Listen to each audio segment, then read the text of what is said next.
दिल्ली में एमसीडी के चुनाव कब होंगे, इसका चुनाव आयोग ने कर दिया है ऐलान। जी हां, ये बड़ा ऐलान है क्योंकि हम सब ये जानते हैं कि आम आदमी पार्टी दिल्ली में कितनी बड़ी प्लेयर है और इस बार एमसीडी चुनाव जोर शोर से बीजेपी के खिलाफ लड़ रही है आम आदमी पार्टी और तारीखों का ऐलान कर दिया गया है चुनाव आयोग की तरफ से। 4 दिसंबर को होंगे एमसीडी चुनाव। तारीख पर जरा गौर कीजिए, सेकंड फेज का चुनाव गुजरात में होना है 5 दिसंबर को और 4 दिसंबर को एमसीडी चुनाव होंगे। और अब आम आदमी पार्टी से लेकर बीजेपी पर हमलावर नजर आ रही है। सौरभ भारद्वाज जो हैं, उन्होंने ये कहा है कि भाजपा को गुजरात का खतरा है, इसलिए गुजरात चुनाव नतीजे से पहले दिल्ली एमसीडी में चुनाव करवाए जा रहे हैं।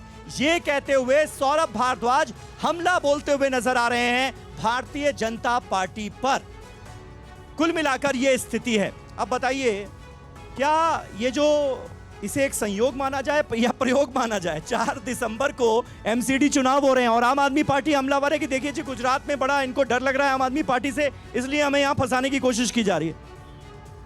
फंसाने की बात जो करता है उसको डर लगता है, यही बात है। हाँ, पहली बात तो ये, जिनको डर लगता है वो फंसने की बात कर रहे हैं। इसमें फंसाने की क्या बात, ये तो लोकशाही है। हाँ। इसके अंदर आज अगर कल हमारे गुजरात के अंदर चुनाव हो तो कल भी भारतीय जनता पार्टी की बहुमत स्पष्ट आएगी, उसमें कोई शंका नहीं है। अगर उधर भी चुनाव हो गए तो जो उधर की जो जनता है, जिनके दिलों के अंदर कौन छुपा है, वो हम और आप नहीं बता सकते, लेकिन उसमें डरने की कोई बात नहीं है। हमने तो कभी ऐसा नहीं बोला। अभी आप डिबेट कर रहे थे, हमने अपने आपको नहीं बोला कि आप हमारे साथ जुड़े।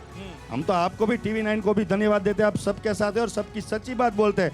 लेकिन कोई डर की बात नहीं है। जो लोग डर की बात करते हैं वही डरे हुए हैं। हमने कभी डर की बात की नहीं है और हम शान से खड़े हैं। हमारे पास चेहरा भी है। ठीक है मनोज भाई, ये इलेक्शन कमीशन के फैसले पर, तारीखों के ऐलान पर सवाल उठाना ये ऑपोजिशन के लिए रिवाज बन गया है क्या?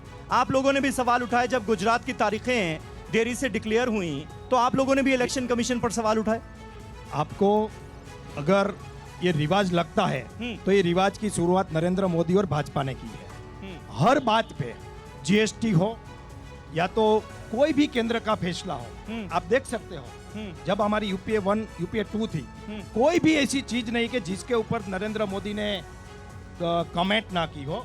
तो रिवाज जो भी हो, डॉलर बढ़ते जाना, हमारा पैसा गिरते जाना, जो भी चीजें हैं, संवैधानिक संस्थाओं को तो राजनीति से परे रखना चाहिए ना। लग रही है आपको संविधान संस्थाओं आज राजनीति के परे है। पूरा कब्जा भाजपा, अमित शाह और नरेंद्र मोदी ने करके रखा है। उसके इशारे पे सारी संवैधानिक संस्था चल रही है। वो मेरा आक्षेप नहीं, जनता देख रही है और पूरा प्रशासन का दुरुपयोग करके गुजरात में शासन भारतीय जनता पार्टी चला रही है। मैं गुजरात की बात करना चाहता हूं, मैं मोरबी विधानसभा की बात करना चाहता हूं। हम जहां खड़े वहां से 100 मीटर दूर भारतीय जनता पार्टी की निष्फलता का पिक्चर आप दिखाओ। क्या हालत है यहाँ। 150 लोग 4 दिन 5 दिन पहले मृत्यु पामे हैं। हमने भी और आपने भी श्रद्धांजलि दी है। बिल्कुल, उसके ऊपर बात करिए।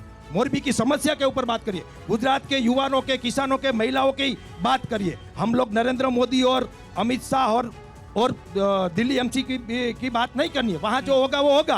आचार संहिता लग गई है। ठीक है, हमें इलेक्शन की, गुजरात की बात करनी चाहिए। जडेजा साहब, क्योंकि हम मोरबी में खड़े हैं, मोरबी हादसे का जिक्र किया अभी मनोज भाई ने, आपको लगता है कि कहीं ना कहीं वोट युद्ध में भी इस मुद्दे का बड़ा असर पड़ने वाला है, जिस तरह की लापरवाहियां इस हादसे के दौरान सामने आई? मैं आपको एक बात बता दूं